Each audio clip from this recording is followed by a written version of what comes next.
चिड़िया और किसान। एक गांव में एक किसान रहता था। उसका गांव के बाहर एक छोटा सा खेत था।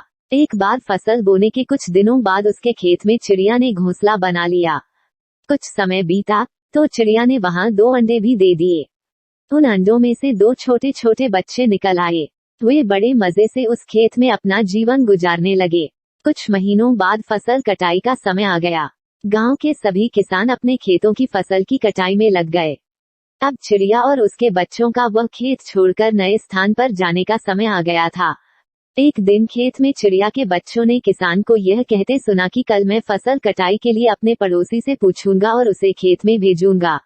यह सुनकर चिड़िया के बच्चे परेशान हो गए। उस समय चिड़िया कहीं गई हुई थी। जब वह वापस लौटी तो बच्चों ने उसे किसान की बात बताते हुए कहा, माँ, आज हमारा यहाँ अंतिम दिन है। रात में हमें दूसरे स्थान के लिए यहाँ से निकला होगा। चिड़िया ने उत्तर दिया, इतनी जल्दी नहीं बच्चों, मुझे नहीं लगता कि कल खेत में फसल की कटाई होगी। चिड़िया की कही बात सही साबित हुई। दूसरे दिन किसान का पड़ोसी खेत में नहीं आया और फसल की कटाई न हो सकी।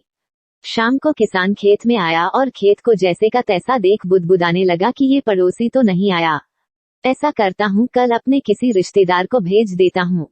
चिड़िया के बच्चों ने फिर से किसान की बात सुन ली और परेशान हो गए।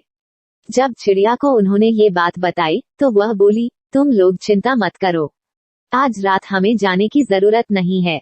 मुझे नहीं लगता कि किसान का रिश्तेदार आएगा। ठीक ऐसा ही हुआ और किसान का रिश्तेदार अगले दिन खेत नहीं पहुंचा।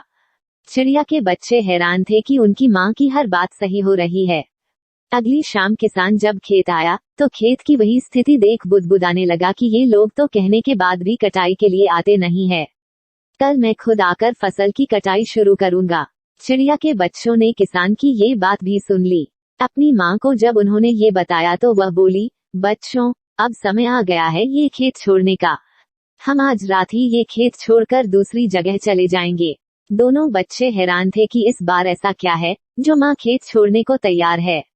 उन्होंने पूछा तो चिड़िया बोली, बच्चों, पिछली 2 बार किसान कटाई के लिए दूसरों पर निर्भर था। दूसरों को कहकर उसने अपने काम से पल्ला झाड़ लिया था, लेकिन इस बार ऐसा नहीं है। इस बार उसने यह जिम्मेदारी अपने कंधों पर ले ली है, इसलिए वह अवश्य आएगा। उसी रात चिड़िया और उसके बच्चे उस खेत से उड़ गए और कहीं और चले गए।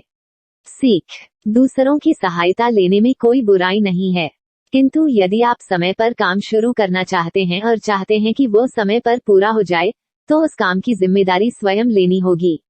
दूसरे भी मदद उसी की करते हैं जो अपनी मदद करता है।